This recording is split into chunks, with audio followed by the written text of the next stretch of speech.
¿Qué tal? Muy buenas noches, amigos, y bienvenidos una semana más a Espacio Abierto, bienvenidos a Castilla y León Televisión.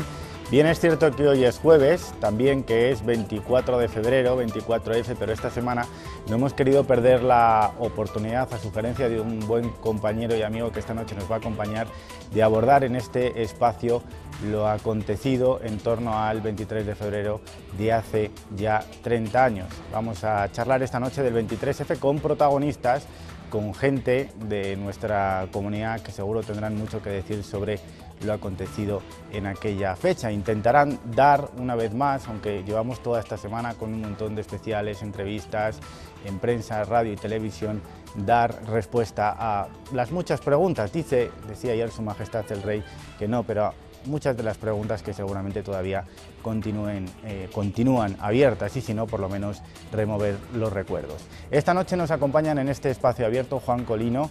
Él fue diputado del Partido Socialista y aquel 23F del año 81 estaba en el Congreso de los Diputados. Juan Colino, buenas noches. Hola, buenas noches. Gracias por acompañarnos. A vosotros.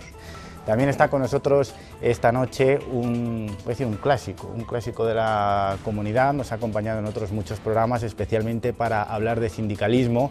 Viene de León, ha sido durante 30 años, 20 precisamente, en la provincia leonesa, 10 en toda la comunidad, el máximo responsable de la Unión General de Trabajadores es Fermín Carnero. Buenas noches, Fermín. Muy buenas noches. Gracias por acompañarnos. Y esta noche también, al otro lado de la mesa, nos acompaña Demetrio Madrid, expresidente de la Junta de Castilla y León y también habitual en estas tertulias de Espacio Abierto. Demetrio, buenas noches. Buenas noches. Gracias por estar con nosotros. Muchas gracias a vosotros por invitarme. Y finalmente, esta noche nos acompañará en este Espacio Abierto Enrique Berzal, que es historiador, periodista, el responsable del espacio Primera Hora en Castilla y León Televisión, colaborador del Norte de Castilla y otras muchas cosas. Enrique, buenas noches. Buenas noches, Eduardo. Bueno, pues lo primero lo que vamos a hacer, aunque durante estos días seguramente muchos de ustedes incluso puede que estén hasta un poquito cansados de ver las imágenes, lo que vamos a intentar es refrescar a través de algunos testimonios y también, como no, de las imágenes que todavía no han perdido la fuerza a pesar de haber pasado 3 décadas, qué sucedió aquella tarde, noche larga luego del 23 de febrero de 1981. ¡Quieto todo el mundo!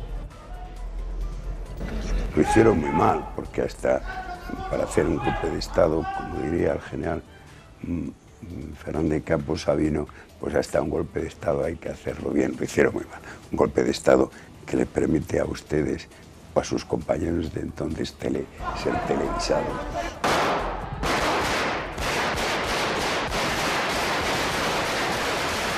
Yo sé lo que vi, sé lo que viví, pero no ni los motivos, ni las consecuencias, ni lo que se pretendía y lo que fracasó. Estén tranquilos, no sé si esto será cuestión de un cuarto de hora, 20 minutos, media hora. Yo tenía en el bolsillo, como mi mujer, el pasaporte. O sea, la sensación de profesionalidad que teníamos en aquel momento era muy grande. Y la autoridad que hay competente, militar por supuesto, será la que determine qué es lo que va. Excelentísimo señor don Jaime Milans del Bosch y Usía, teniente general del Ejército y capitán general de la Tercera Región Militar. Y cada uno pusimos lo mejor de nuestro esfuerzo y de nuestra ilusión para cumplir a las órdenes de Su Majestad el Rey. No puede tolerar en forma alguna acciones o actitudes de personas que pretendan interrumpir por la fuerza el proceso democrático que la Constitución votada por el pueblo español determinó en su día a través de referéndum. El Consejo de Guerra fue un Consejo de Guerra ejemplar, que algunas de las cuestiones y de las decisiones del Consejo de Guerra se pudieron recurrir luego a los tribunales ordinarios, en concreto a la Sala Segunda del Supremo, y yo creo que las responsabilidades quedaron claras. ¿Cree que se conoce toda la verdad? Yo creo que sí. Bueno, muchas gracias. Lo intentan por ahí, o sea que... Lo decíamos al principio, ha sido verdaderamente abrumador desde los medios de comunicación la cantidad de páginas de periódico, de especiales, de programas de radio, de televisión. ¿A qué creen los invitados de esta noche en Espacio Abierto que se debe? Es cierto que es una cifra redonda, es cierto que se cumplen 30 años, este tsunami hasta cierto punto parece desmedido en torno a esta celebración del 23F. Juan. Bueno, es verdad que haya quizás un poco más de relieve. Y ha habido un poco más de relieve, pues ha hecho una película que es la historia de actualidad. 30 años más tarde tampoco es tan pronto para hacer una película. Un director salmantino. O sea, ha pasado un tiempo suficiente y creo que recoge además la película. Tengo algunas dudas sobre la película, pero bueno, en todo caso, está la película. Ha habido, por otra parte, un dato importante que ha sido la iniciativa de Bono de convocar a los parlamentarios que todos estábamos allí en el Congreso a ese acto institucional, y eso quizás ha engordado un poquito más el tema. Es verdad que luego ha habido la comida que también Bono participó con el rey y con los líderes políticos. Para mí me parece en todo caso que no es ocioso que se haga ese recordatorio. Vivimos en un sistema democrático, pero hubo un momento, hace 30 años, estuvimos a punto de perderlo, pero además con todas sus consecuencias. En ese sentido, todo lo que sea reafirmar democracia, reafirmar constitución, a mí me parece siempre positivo. En ese sentido, no me parece abundante. Fermín. No, yo creo que es conveniente por dos razones. Una, a poco que se ha visto en los sondeos a pie de calle que se han hecho, aquí hay una generación que no se acuerda de nada, como que no pasó nada. Juventud hasta los 30 años ya no saben qué pasó, a poco que se les pregunta. Y en segundo lugar, por otro hecho bastante más relevante, y además que ha tenido siempre efectos negativos sobre la marcha de España, y es la importancia vital de tener un ejército que no esté metido en política. Porque todos los golpes militares han venido siempre que los militares participaban en la política. Yo creo que eso es un hecho que sí debe recordar permanentemente la sociedad. Demetrio. Yo creo que la aceptación, o como queramos llamarlo, el eco que ha tenido, la importancia pública y publicitaria que ha tenido esta celebración que hay que decir no del golpe, sino del fracaso del golpe, esto es importante decirlo, es porque en general, que no contradice lo que decía Fermín antes, de algunas generaciones que no tienen el conocimiento presente de la historia de los últimos años de la democracia, precisamente es por la importancia que se da a un acontecimiento de tanta hondura que pudo modificar claramente la voluntad popular de romper un camino que el conjunto de los ciudadanos españoles habíamos elegido. Es decir, habíamos elegido la libertad y la democracia. Y un grupo de gente, en fin, ya lo hablaremos porque esta es una primera impresión y no hay que agotar los argumentos, pero quiso interrumpir lo que se había manifestado a través de las primeras elecciones, a través del hecho de dar respaldo a la Constitución en el referéndum, de las primeras elecciones, etcétera, y de la segunda, en un momento muy importante donde el mecanismo democrático empezaba a funcionar, y era que un presidente democráticamente elegido había dimitido por otros problemas, graves problemas internos y de otra naturaleza, y que se producía lo que constitucionalmente estaba establecido, que era el debate, ni más ni menos, en la que se consideraba otra opción del propio gobierno.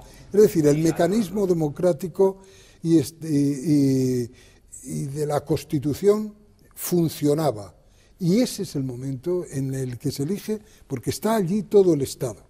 Por lo tanto, el golpe está dirigido al Estado, al conjunto de las instituciones, a la democracia, a la libertad y a la Constitución.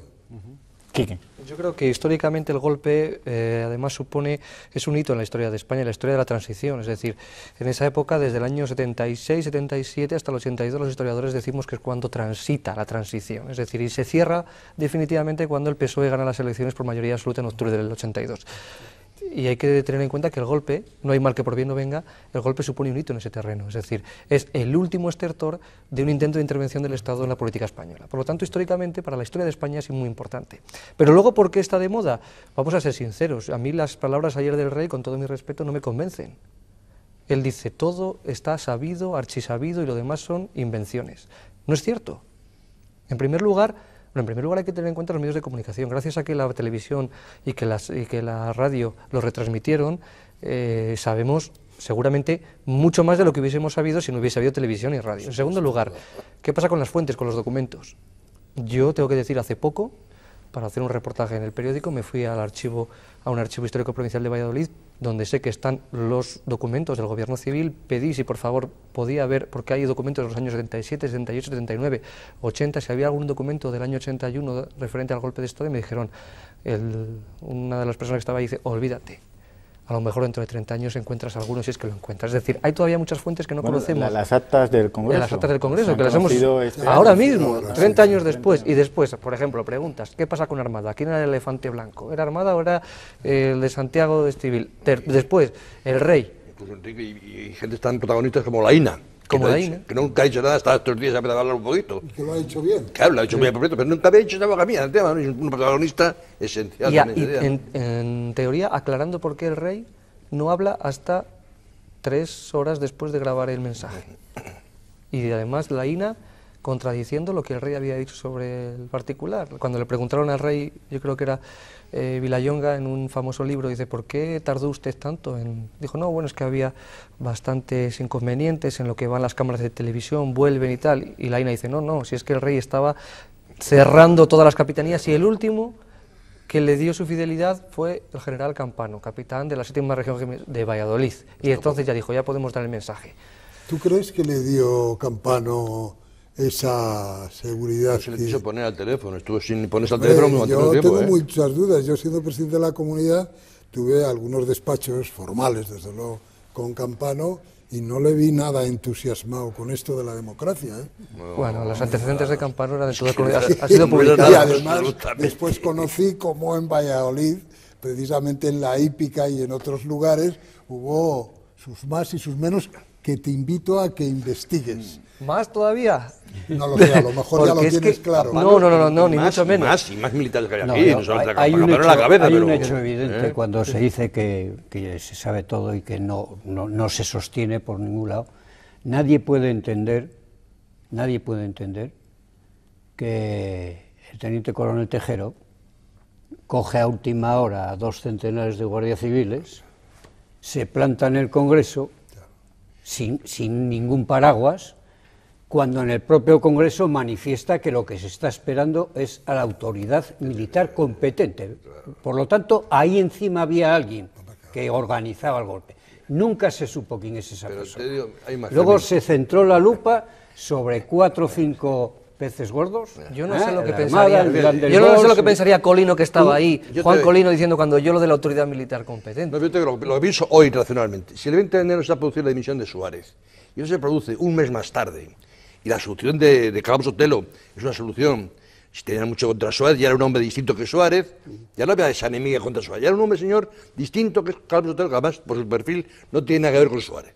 Y sin embargo se mantiene la intentona y el golpe. Bueno, eso quiere decir que no hay nada de débil y de suavecito, no tenían un pelo. Yo creo que no es posible el 23F sin Galasia. Hombre, claro, por supuesto.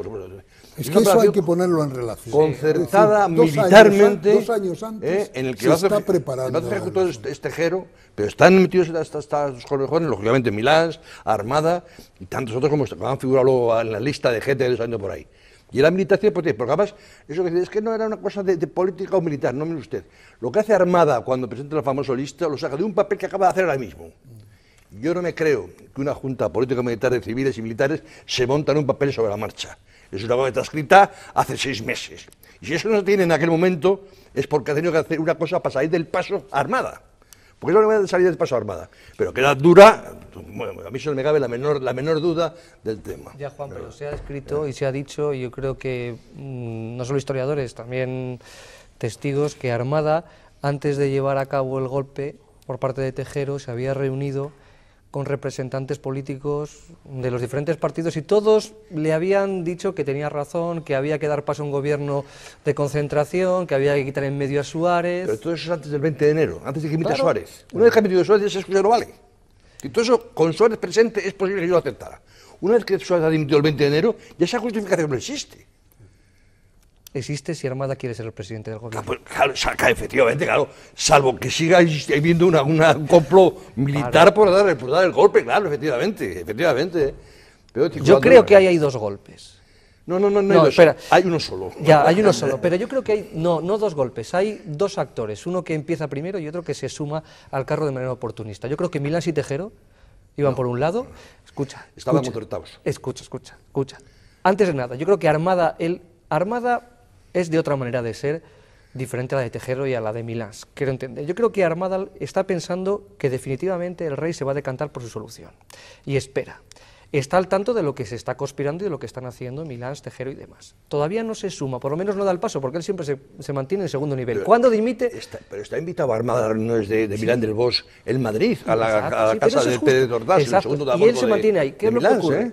Pero Armada ayer reconoce en una entrevista él, que no había podido hablar con el rey y sin embargo sí había hablado con Milán del Bosch. Sí. ¿Qué ocurre? Él habla, pero él dimite Suárez y él deseaba ser el llamado. ¿Qué ocurre? Cuando ve que a él no le llaman para formar gobierno es cuando de una manera oportunista y rápida se suma a ese golpe y dice, ahora ya. No. Se suma al golpe como jefe, o se propone como jefe de la Junta Militar el mismo día en el despacho de Tejero, que es cuando le hace el papelito, porque ese papel no lo ha visto nadie. Vamos, ha visto. Se sabe que hay un papelito, que se ha discutido siempre si había o no había papel. Pero en todo caso, te digo, una Junta Política Militar que yo iba a presidir, ese papel tengo que hacer hecho a máquina, pasado al limpio hace 30 meses. Bueno, yo no me ya, pero todo eso hay que ponerlo en relación con muchas cosas, pero es un puzzle que hay que ponerle, y que yo creo que no somos nosotros los que tenemos que hacerlo, son los historiadores le siguen saltando piezas, que tienen que hacerlo. Porque claro, yo no me creo que precisamente no es un dechado de capacidad intelectual el Milans del Bosch para que sobre la marcha redacte un bando, ¿no? Bando que era casi copia del de Saliquet en Valladolid en 1936, sí. Bueno, 18 de julio. Quiero decir que efectivamente ahí hay una serie de situaciones previamente establecidas, claramente, y que estaban concertadas. Desde mi punto de vista estaba concertado lo que hacía, los papeles que hacía Milán del Bosch por un lado, que como es, pues lo que hace es sacar los tanques a la calle. Si los tanques a la calle en Valencia consigue que por simpatía o por lo que sea, en Madrid la Brunete salga a la calle, el golpe ya está. Pero ya Juan, no estaríamos hablando no todo aquí. Está cerrado, estaríamos en otra historia. No todo está cerrado cuando Armada habla con Tejero y Tejero le dice, para esta solución que me propones yo no he dado este golpe. Claro, pero cuando ya saben porque no tiene el eco a Milans, de quien pretendía tenerlo, que era de la Casa Real. Claro, y porque a Milans no se ha sumado Campano. Avalado por la Casa Real. Porque Campano no se ha sumado a Milans todavía. Está todavía en la duda. Aunque esté absolutamente hasta las cachas, no ha dicho que sí a Milans. Armada, dices. No, el de Campano de ahí. Todavía no ha dicho que sí. Todavía no ha dicho que sí. Y porque según el de Zaragoza tampoco lo ha dicho. Pero no se pone al teléfono. No se pone al rey, al rey. Claro, al rey. Pero te digo, porque está todavía dudando. Está ya de sobra pinchado con Milán, vamos hasta las cachas. Pero cuando no saca la tropa Campano, porque está aquí dudando, ya el otro ve que la cosa no está tan clarita el asunto. Y es cuando quieren arreglarlo de alguna manera, y es cuando van de la Armada ya, dar una solución al tema, y es cuando hacen su papelito de aquel de la Junta Política Militar. Pero ¿el golpe fue blando o fue duro? Porque al final la imagen de Sainete es la que ha quedado. Cualquier asunto que se hubiera salido de cómo existió, que no era un guión establecido, sino que el guión, es decir, el mensaje era el fondo de la cuestión, es decir, acojonar, digamos, al Estado, a sus representantes elegidos directamente, y entonces hubo un procedimiento, es decir, por ejemplo, si se escapa la luz en aquel momento. Y encienden las teas aquellas, nos achicharramos todos. Eso la gente no lo sabe, Demetrio, porque eso no sale en televisión. Nos achicharramos todos. Eso no lo sabe. Es decir, hay un momento claro. en el que, como estábamos acostumbrados, Juanito lo sabe muy bien, pues teníamos muchas horas de debate allí en el hemiciclo, y bueno, las instalaciones eran de aquella manera, y se calentaba mucho y había una bombilla sí y otra no, que las apagaban automáticamente cuando llegaba mucho tiempo. Y funcionaba automáticamente. Se apagaron unas, quedaron encendidas otras, y Tejero, como un personaje primario, se dice, esto me lo pueden apagar desde fuera, y era verdad. Y entonces manda a unos guardias civiles que las sillas isabelinas las rajan allí con un cuchillo o con un machete y ponen todo lo que hay detrás de una silla encima de la mesa de los taquígrafos. Y dice, si alguien que roza o se apaga la luz desde fuera, hay que encender este asunto. Bueno, pero esto no es una broma. Le avisan, pero que todo es de madera. ¿Cómo? No, habéis estado todos en el hemiciclo, como está aquello, desde las alfombras hasta las maderas. Es curioso porque eso la gente no lo conoce, pero como no ha salido en televisión, porque eso no está grabado, claro, eso no es noticia, eso es verdad. Pero, hombre, es real, y momentos como estos hubo muchos. A mí me da la impresión de que, y por eso digo que no se sabe todo, yo también creo que aquí se cerró el 23F igual que se cerró el tema de la transición. Hicieron todos con la fe del carbonero que había que tirar para adelante como fuese y se cerró una transición incompleta absolutamente. Y el 23F yo creo que ocurre lo mismo. Se cogió a los 4 o 5 cabezas, sobre eso se hizo toda la información, los tribunales de guerra y sobre esas 4 o 5 personas, y no se quiso expandir demasiado porque estábamos hablando de hace 3 o 4 años de que había terminado todo el rollo y que empezaba la democracia, por lo tanto aquello no estaba tan consolidado. Y dicen, aquí no tiramos nada más que de estos, y no vamos a abrir la mancha más, y no vamos a investigar para nada la trama civil, que trama civil había, y que el único que presentaron como caballo de Troya allí pues fue el Carrés. García Carrés. Pero ¿qué ha pasado en los gobiernos militares ese día? Yo conozco lo que pasó en León, y en León hubo gente que estaba al frente de administraciones públicas que fueron a presentarse al gobierno militar, no al gobierno civil.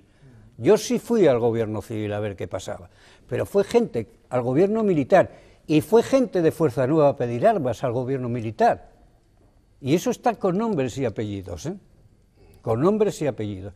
Y eso que pasó en León habrá pasado en muchos sitios. Y los que hacen las listas pero la negras trama no civil, son militares. Nada, como Y que no los existiese. Los que hacen las listas negras en las provincias, donde está, estuvo en Zamora, por ejemplo. Yo encabezo una lista y en negra, León, que en no León sé había si una es lista con una 20 leyenda personas. urbana o es verdad, pero el hecho es... Estuvo en todas las provincias y no las hicieron Pero todo el mundo sabía Pero es quién que estaba lo ahí. hacen, sí, Lo mismo que en el 36. Partidos políticos de izquierdas, sindicatos, gente significada. Pero yo creo que la transición nunca puede niquilarse, hacerla perfecta. No, yo no digo que pueda como, o no pueda, yo digo que se hizo... No, se hizo como se pudo. Como se pudo, claro. Claro, no está mal. veníamos de donde veníamos. Que no bien. está mal. Pero yo creo que en el 23F también ha ocurrido lo mismo. Ya, pero no, se ha cerrado el 23F, pero yo no lo compararía. No, yo creo que la transición, no digo que sea modélica, pero desde luego se acerca mucho a lo que, dadas las circunstancias, pero se yo me podía estoy hacer. refiriendo, Demetrio, a las responsabilidades. La transición se hizo sobre la base de quitar responsabilidades. Hombre, claro, se hizo una ley de amnistía. Claro. Y esto ha ocurrido con el 23F. A la ley de amnistía, dice, hay ¿no? 3 o 4 personas que son públicas y notorias y que ahí no se puede escapar nadie de esas 3 o 4 personas. Pero gente involucrada... ¿Te refieres a la ley de amnistía? Me refiero a todo. Claro. No, ahí claro, todos... De todas maneras, se fijamos mucho en Milán, pero es que la gente que tenía Milán en su Secretaría General de Valencia era Ordago, ¿eh? Sí. Estaba un tal Mas Oliver, ya su ayudante. Mas Oliver es el que le concierta a Milán la primera entrevista con Tejero. Estaba Diego Ibáñez inglés, que también era suave. O hay que decir con claridad, porque está de moda, que la amnistía, por decirlo de alguna manera, que conllevó la transición, puso en la calle a los presos de ETA? Y eso los puso la derecha, ¿eh? Bueno, no, hombre, la sí. ley de amnistía es una ley pactada. Votada en el Parlamento, pactada y en la que es ponente nuestro Chiqui Venegas. ¿Pero de qué estamos hablando? ¿De qué estamos hablando? Hubo abstenciones, ¿no? ¿De qué hubo? Hubo 4 abstenciones y además las fundamentales eran del Grupo Vasco, además. No son dos fenómenos comparables. No. En su contenido, por lo menos, ¿no? Pero lo que es extraño, por ejemplo, es que después de ese juicio, que yo creo que sí que fue un sainete, el juicio militar, por ejemplo, el CSIC no apareciese el comandante Cortina y sí el segundo. Por ejemplo, es una cosa extrañísima. Aparte, el pobrecito Guardia Civil. Por cierto, que Armada se le condenase a 6 años y que luego tuviesen que recurrir a la Fiscalía para que se le condenasen a 30 años. Yo creo que es verdad que las heridas del 23F han quedado irresueltas, ¿no? Y algunos de los guardias civiles que tomaron al asalto al Congreso se volvieran a los cuarteles como si no hubiese... Pero gracias al Pacto del Capo, famoso. Nosotros hicimos, Juan y yo, que estábamos de diputados entonces, hicimos un documento de transferir, porque teníamos que habernos personado, naturalmente, como personas afectadas. Hicimos un documento que lo transmitimos y se hizo en el conjunto de todos los parlamentarios, todos los que estamos allí, para que existiera, digamos, una sola denuncia, claramente, y se sustanciara judicialmente así. Y yo creo que hay que distinguir, y esta mesa me parece que tiene mucha altura, con perdón, no siendo yo, para hablar de política, ¿no? Porque claro, si nos deslizamos por las cuestiones de tipo judicial, que si hubo... Yo creo que lo que le interesa al ciudadano, me parece a mí, es si efectivamente aquello pudo o no acabar con un acontecimiento tan importante como era la Avenida de la Democracia. Es decir, la reconciliación de los ciudadanos en el conjunto estuvieran pensando como pensaran. Y después el comenzar una nueva situación a partir de un momento que yo creo que eso es una parte muy positiva, donde el pueblo español deja de ser tutelado por el ejército. A lo largo, yo creo, de toda la historia, bueno, eso lo diréis vosotros, pero a lo largo de toda la historia es el momento, como se vio después, que el pueblo español deja de ser tutelado. Hay una frase que dice Winston Churchill, todavía en los estertores de la última guerra, donde Alemania estaba venciendo, hasta que dejó de hacerlo, y le preguntan cómo está la situación general de los países europeos, y él dice, bueno, pues todos los países europeos están dominados por el ejército alemán, excepto en España, que está dominado por su propio ejército. Esa es la realidad que hemos vivido, yo creo que hasta el 23F. Exacto, sí. La España de hoy... Y eso es muy importante. La España de hoy, siguiendo el argumento de Demetrio, ¿habría sido diferente sin el 23F? ¿Sin el 23F? No, posiblemente hubiera sido exactamente igual. Sin ello. Se ha hablado de vacunas, se ha hablado no ha sabido. Yo creo que no. Se ha hablado de... No, sobre todo porque yo además al golpe no le doy ni un solo efecto virtual. Es decir, quiero decir, honesto, si hubiéramos tenido una junta militar, ¿qué hubiera conseguido? Absolutamente nada. Si nos hubiera metido en un pozo sin fondo, que hubiéramos acabado, nadie sabe cómo, seguramente el modelo argentino, el modelo chileno, en el corto plazo, seguro. Entonces, que sin eso hubiéramos seguido igual que hasta la fecha, sin ningún tipo de problema. No, pero con un hecho que yo creo que hubiese sido negativo.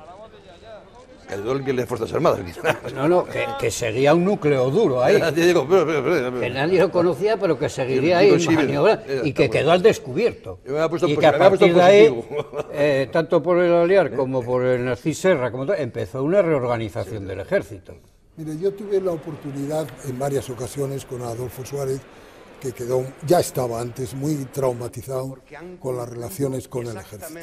Y cuando murió Tierno Galván, yo estaba de presidente y él ya estaba de expresidente, y en el protocolo nos pusieron juntos desde la Plaza de la Villa hasta Cibeles, que se fue andando, una manifestación impresionante. Y todo el camino, os aseguro, que me fue diciendo, dile a Felipe, dile a Narcís Serra, que cuidado con los militares, que estos nos la juegan en cualquier momento. Era una obsesión absoluta. Vamos a ver, es que hay que ser aquí... Y yo le dije en un momento, digo, hombre, presidente, digo, vamos a ver, tendrás que explicar algún día, yo lo digo ahora, ¿no?, porque está el asunto desdramatizado.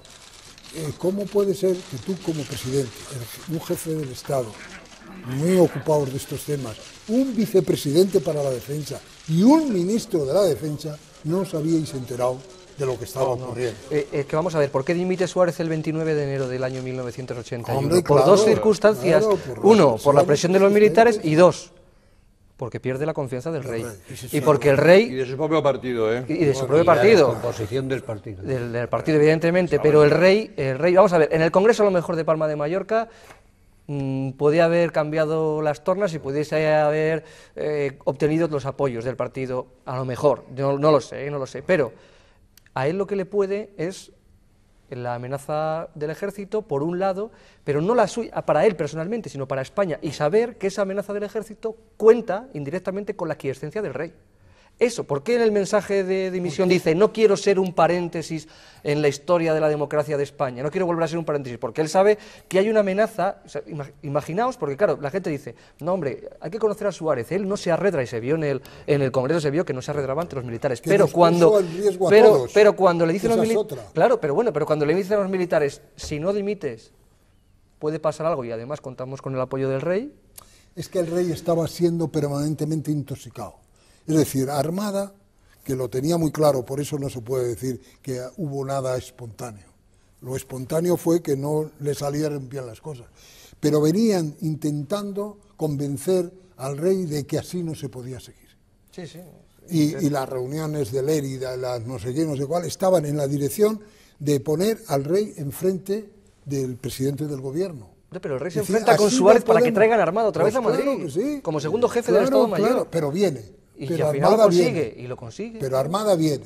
Eso quiere decir que el rey confiaba en Armada. Había una presión sobre el rey y la zarzuela de un sector muy importante, de los milicos, porque no se puede hablar de otra manera, hablando en este tipo de gente, para conseguir... Es importante, pero también su propio partido político operaba contra él mañana tarde, porque cuando gana Herrero de Miñón la portavocía del grupo parlamentario, eso es una patada con la Alianza Popular. a Suárez en todo lo alto. Juan, y además estaba pactando con la Alianza Popular. Ahora sí que ya me tira para acá. Entonces, antes que le haga una moción de censura, él dimite, lógicamente. Lo dijo ayer Bono, entre el fuego amigo y el enemigo, nosotros le dimos caña, mucha caña también. Era nuestro papel como oposición, pero lo terrible es que el grupo que tiene que apoyarle estaba permanentemente a ver cómo se entraría abajo. Incluso el rey, que estoy convencido, que en algún momento estuvo viendo a ver cómo se metía en alguna confabulación de una moción de censura a su propio jefe de gobierno. Yo no tengo una menor duda, conociendo el personaje. Fermín, ¿fortaleció el 23F las instituciones? Sí, yo creo que hubo una... La reacción que tuvo el pueblo a las 24 horas con las manifestaciones más grandes que existió en toda la... yo creo que de siempre, el número de gente que acudió en todas las ciudades, fue tan brutal que yo creo que aquello sí fue un respaldo, claro, a las instituciones en el sentido del funcionamiento democrático, que continuasen hacia adelante. Yo creo que allí sí se sintieron respaldados los partidos democráticos, el conjunto de los partidos democráticos y las instituciones. El pueblo dijo que por ese camino no, y que había que dar un voto de confianza a la consolidación de la democracia. Yo estoy de acuerdo. Tan de acuerdo como que si en aquel momento se hubieran hecho encuestas parecidas a las que se hace ahora, de decir los problemas donde la clase política, bueno, se está viendo que está un poco en almoneda. En aquel momento la clase política democrática yo creo que subió en la estimación del conjunto del pueblo y de los ciudadanos. Yo estoy de acuerdo totalmente con Fermín, de manera que fue un paso muy importante adelante. Además hay un barómetro importante, claro, y es el resultado electoral Ahí va yo. La sociedad española manifestó hay unas derivas, que como quería, se dice ahora en plan pijo, unas derivas de aquel asunto que fue, pues efectivamente, con todos aquellos asuntos, con 120 y tantos, en fin, atentados y muertos de la ETA, etcétera, decir, aquí no se puede seguir más. Y ya cuando, efectivamente, pasado unos meses o un año y pico, el recambio, que era Leopoldo, no funciona, y decide con buen criterio disolver las Cortes, los ciudadanos lo que hacen en aquel momento es decir a los socialistas, ahí va, a arreglar esto como podáis. Toda la holgura 180, toda la holgura que sea necesaria, 202 diputados, para que no tengáis problemas ni con las leyes extraordinarias ni con nada. Y es una reacción muy inteligente. Hombre, a lo mejor nosotros lo decimos un poco interesados, ¿no?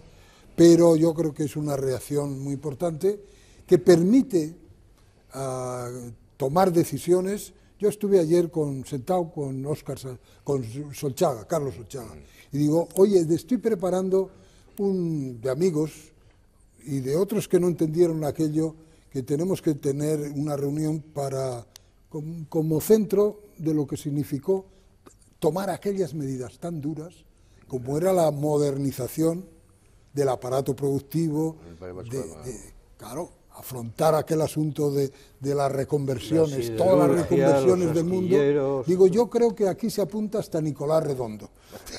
Y dice, no creo. ¿Sí? ¿Se apuntó? No, digo... que el único sindicato que defendió aquellas medidas tan duras sobre la reconversión de la siderurgia integral y de los astilleros fue la UGT. Claro, todo eso se puede producir, no digo que tenga que ver mucho con el 23F, pero algo tiene que ver como reacción de los ciudadanos para darle a un partido, el que hubiera sido, a lo mejor coincidió el PSOE, pero podía haber sido otro, para que se tomaran definitivamente las medidas estructurales, como se dice ahora, sistémicas, que no tenía nuestro país. ¿Cómo vivió el 23F Fermín Carnero? Hombre, con preocupación, pero no personal. Yo creo que nos cogió a todos tan de imprevisto que no tenías una sensación personal, ¿no? El problema. A mí me cogió en la Federación de Hostelería, de Empresarios de Hostelería, negociando el convenio provincial. Y me llamó la secretaria, muy nerviosa, ¿qué pasa esto? Entonces yo entré otra vez en la sala, hice una señal a Casimiro, que era el secretario provincial de comisiones en aquella época, y dije, mira, pasa esto, ponte en contacto con tu confederación, que yo me voy a poner con la mía, a ver qué hacemos. Entramos a la sala, dijimos lo que pasaba, que nadie lo sabía. En honor a la verdad, los empresarios se quedaron bastante más nerviosos que nosotros. Bueno, aquello se disolvió, salí del sindicato y entonces me fui para la organización, convoqué a todas las federaciones, dije que bajasen a la planta baja, estábamos de aquella Nancia 20, no como dice la prensa en la Gran Vía, no ocupábamos todavía los edificios del sindicato vertical, y mandé bajar todos los archivos, listados. No podíamos con la fotocopiadora y entonces mandamos bajar una vietnamita de aquellas de rodillo, con mucho papel blanco por si había que sacar hojas de banderas y todo eso, y con unos coches lo llevamos a un pueblo cercano, a Palanquinos, a una casa deshabitada donde había una bodega que era propiedad de la madre de un compañero. Inmediatamente me fui al gobierno civil, que estaba de aquella, un tal del Bello, un sevillano así muy simpático, pero que nos tomó el pelo, porque además coincidí con Cadevila del PSOE, y me parece que Álvarez de Paz también. Y bueno, yo le dije, oiga, usted como autoridad civil tiene una responsabilidad con la población civil, ¿qué pasa? Nada, no pasa nada, tranquilos, pero si no estamos ni en el primer nivel de alerta, no hagáis caso, iros tranquilamente, marcharos, tal. Y cuando bajaba por la escalinata, salió el secretario particular, tal Valencia. Me dijo, Fermín, no hagas caso, que en Valencia los tanques están en la calle. Fue la primera noticia que tuve. Así que haz lo que tengas que hacer. Y entonces ya fue cuando cogimos y preparamos toda la estructura, entramos en contacto con el confederal, nos dijeron ya no llamar más a la confederación, os damos un teléfono silencioso para poder contactar y estaremos al quite. Pues también hemos salido a la calle y les hemos preguntado a ustedes, a los castellanos y leoneses, dónde estuvieron el 23F, y esto es lo que nos han contado. Y veníamos de Madrid en coche y entonces fue cuando notamos que las músicas de las emisoras bajaban y que nos quedamos un poco asombrados. La verdad es que yo tenía 4 años, con lo cual me acuerdo un poco de mis padres que sí que lo estaban comentando, y lo más divertido de todo fue que ponían dibujos animados a la televisión ese día. Porque si se hubiera levantado aquello igual estábamos sobre otro nivel de más sujetos, ¿no? Aunque igual nos venía bien. Pues yo me enteré porque estaba a 30 kilómetros de León. Y bueno, pues me enteré pues como casi todos por la radio. Pues ninguna, porque sabía que no iba a pasar nada. Por la noche fui al cine y todo y no, ningún problema. Había algún policía militar por la calle, pero muy poco, Nada, y luego enseguida como salió el rey y eso, pues bien. En principio asustada, luego cuando se arregló... Está muy bien lo que hizo el rey. Claro que sí. Y de lo que se vivió en el hemiciclo, en el Congreso, Juan se ha contado todo. Contabais ahora lo de la pira, que eso no se vio. Yo me enteré de una anécdota muy graciosa, la que contó ayer Bono, de que le pasó una nota a Leopoldo Torres, que estaban los dos secretarios en la mesa, y se acaba de hacer el seguro de vida de los parlamentarios, y le daban a cada uno de indemnización 10 millones de pesetas. Y le pasó una nota, por eso, Leopoldo Torres a Bono, 350 por 10 millones, lo que salga, 3.500 millones, la Unión del Fénix se va a hacer puñetas. No, yo creo que lo que hemos vivido, hay una parte, lógicamente, eso que he contado antes de los sillones, la gesta de Suárez, de Fraga abriéndose el pecho y para ustedes aquí, o de Íñigo Cabero enfrentándose a los guardias civiles, ¿no? Las anécdotas personales, cuando vas a los servicios, al de caballeros o de señoras, y vas con un señor ahí al lado, y cuando le dicen Martínez, el de Ciudad Real, no, pero eso no si yo no puedo hacer aquí con su pistolón al lado, o sea, que lo quita el pistolón no hago nada en ese sitio, ¿no? Eso lo dijimos todos, porque y cuando pedías permiso para ir a hacer pis, con un señor, con un guardia civil, con el machete al lado, con el machete y dices, márchese usted que no me la encuentro. Eso no puedo hacer. No, hay muchas historias. Es que además hay una cosa, yo no sé, pero estábamos cerca, pero no estábamos al lado. El problema está que ahí ahora cuentan que había un transistor por allí, que había información. Yo tengo que decir que no he recibido sola información de transistor por ningún sitio, porque eso voy a tener en la primera fila, yo estaba en la cuarta, la tercera, igual, y a mí no llegaba ninguna información. Yo estuve acojonado, digo, hasta el día que salí, ahí, hasta la hora que salí. Yo no tuve ningún respiro especialmente contento y alegría porque había hablado el rey. Yo no me enteré que había hablado el rey. ¿El transistor forma parte de las leyendas urbanas? Después. Después, más adelante. Claro, pues ya muy avanzada la mañana. Sí, muy avanzada la mañana. Claro, tú me dices, no, es que un transistor. Había uno que era el de Jules Guillemont, me parece que se llamaba Pasaba que se lo pasaba, pero claro, te llegaba además, no te puedes imaginar que era. Abril Martorell el que tenía el... Sí, pero luego un factor negativo, muy negativo, porque claro, yo no soy mucho de militar, no distingo las graduaciones mucho, pero aparece por el Congreso Pardo Zancada, y se mete al pleno, y aparece con su gorra de tanquista, y dice, joder, Pardo Zancada, el de la brigada Brunete, la madre que lo parió. Esto es va a ser, ya se ha venido con coches policía militar, aún ha venido. Cuando entra en el palacio, entra el Camilo Menéndez, el marino, que yo tampoco distingo categorías, y dice, oye, el del navío, Dios. Te empiezas a preocupar y dices, coño, aquí hay más gente metida en lo que tú ves allí, digamos, formalmente, ¿no? Yo tengo que decir que yo pasé un miedo, pero cojonudo, en el Congreso de Diputados, y no me avergüenza decirlo. Cuando te disparan 40 tiros, y hay 40 tiros en el techo, no son coñas de fogueo, son 40 tiros. Y que a nosotros todavía pues, te apuntaban para arriba. Pero si a los periodistas les podían haber machacado vivos. Yo tuve durante una temporada guardado unos cristales, unos esquirlas, digamos, de los disparos que tenía aquí. Pero es que además había esa guerra psicológica, que era pasar cada cierto tiempo, se subía al ambón donde se explican los parlamentarios, donde hablan, y entonces hacían como partes de guerra, como partes. Y yo me acuerdo que tenía a mi lado a un diputado entrañable por Badajoz, que era Enrique, que estaba ciego prácticamente, que era catedrático de estructuras agrarias, Enrique Ballesteros, y en uno de los partes que dice, se han unido al golpe, se han sublevado, se han unido al golpe, la primera, la segunda, la tercera y la cuarta región militar. Eso te lo decían cada poco para crear un ambiente, vamos, de acojone, si era poco el que ya teníamos. Y me dice Enrique, eso no es verdad. Digo, hombre, Enrique, ¿por qué?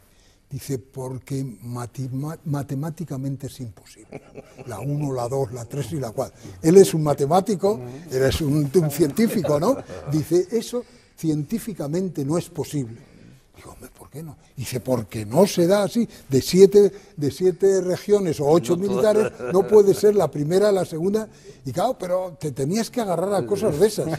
Pero el clima era un clima aterrador, claro. Y el momento cuando sacan a Felipe y sacan a Garrillo y sacan a la gente, y se les da ese todavía sabes dónde se llevan al reloj. Entonces ahí no sabes dónde se lleva. Si se llevan al patio pegar 4 tiros o a estar del medio. Eso, en el clima de allí, no es para estar nada tranquilo, nada contento, ni nada risueño, ni tampoco un ¿tú qué se has dicho?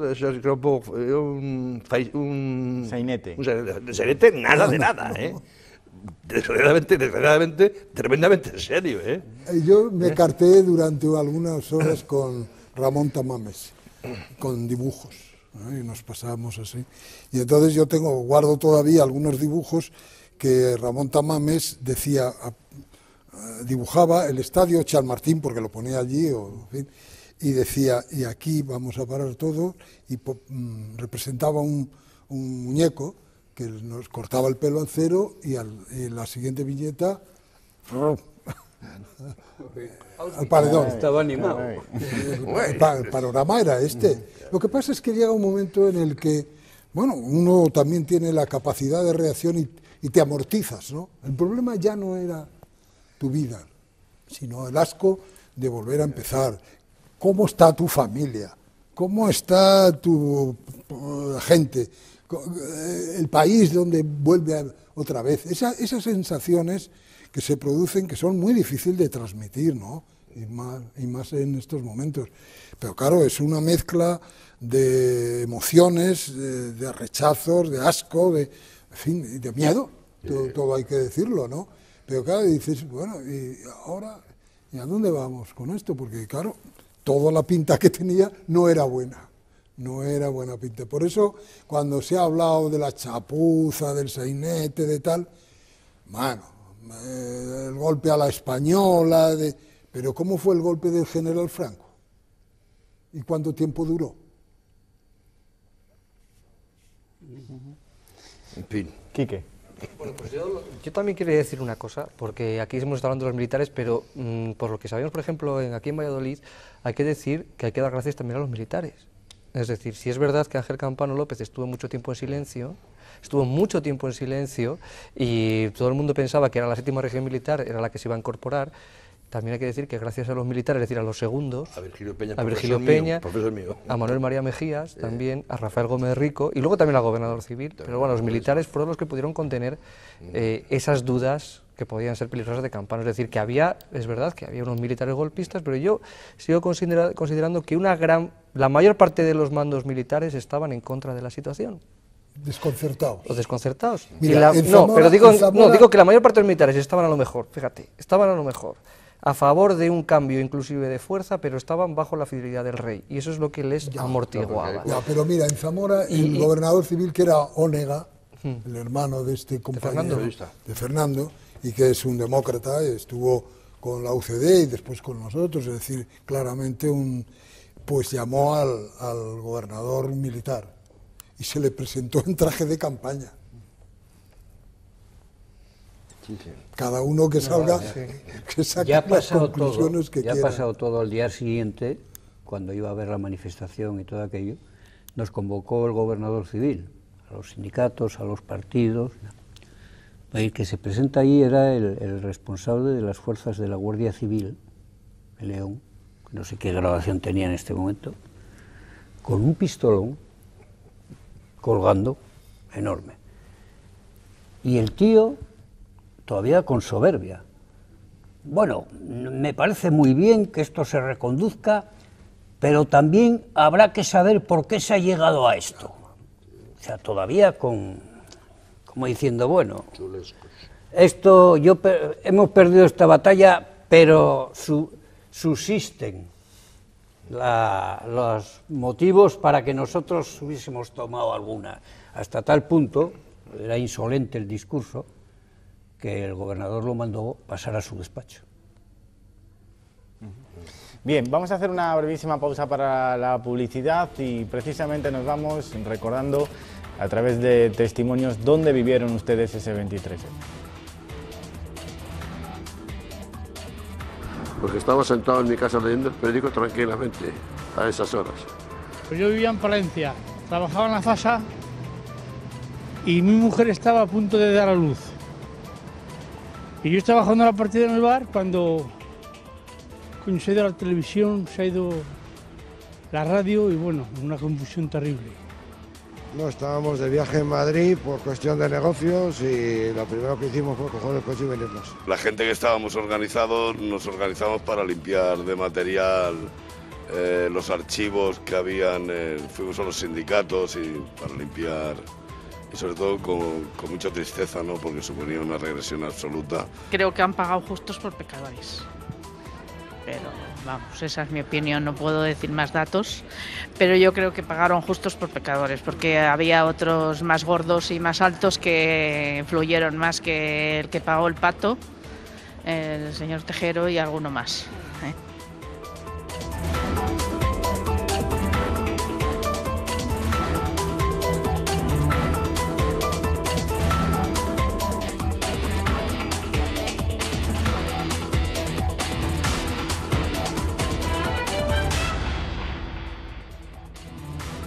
Había ido a recoger a los niños al colegio, me les llevé a casa y allí me quedé esperando a mi marido, nada más. El ambiente en ese momento fue triste. Primero porque no sabíamos qué es lo que iba a ocurrir. En la cocina haciendo mosquitos de pescar, cuando el tiroteo. Se paró todo, quedamos todos parados y eso es lo que viví y después no acostarme hasta que no habló el rey y todo eso, a ver qué pasaba, porque había mucha tensión. Estaba estudiando en Valladolid y tenía examen de lengua. Sí, y bueno, pues nada, el profesor nos puso la radio allí y nos suspendió el examen. Se empezó a ver esas imágenes en el televisor y recuerdo que los que nos lo estaban instalando dijeron, oye, vámonos que aquí pasa algo gordo. No tuve en ningún momento miedo. Estaban las cosas que tenía que pasar, yo creo. Pues pasó lo menos que pudo pasar, pero nada, que nos querían quitar la democracia y eso no lo pueden conseguir. 23F, 30 años y un día después. Enrique Berzal, un titular. Yo lo resumiría como un fantasma del pasado cuyo fracaso permitió abrir un futuro que ahora disfrutamos todos. Demetrio Madrid. Un fracaso, desde luego, de romper una vez más, a lo largo de los últimos años y siglos de la sociedad española, de los anhelos de libertad y de democracia que no consiguieron interrumpirlo. Y yo creo que hay que celebrar no el golpe de Estado, sino el fracaso de esa intentona de interrumpir un proceso de convivencia democrática y de progreso y de poner al día a nuestro país. Fermín Carnero. Yo, por darle un tono de humor que muchas veces hace falta, recordaría unas frases de una manifestación que tuvo mucha importancia en Galicia y diría que nunca más una marea verde ni caqui. Juan Colino. Pues un afortunado fracaso que yo espero que se enseñe en las escuelas y que los jóvenes, sobre todo los más jóvenes, sepan que pasó en España eso y que lo aprendan, que lo sepan y lo interpreten. Muy bien, pues con esa moraleja nos quedamos, señores. Muchísimas gracias a los cuatro por habernos acompañado esta noche. El tiempo se nos ha quedado corto. Nosotros nos vamos, ya saben que la información continúa aquí en apenas unos minutos con nuestro compañero Juan Manuel Pérez. Regresamos la semana que viene, el jueves, aquí en Espacio Abierto. Hasta entonces, que pasen buenos días.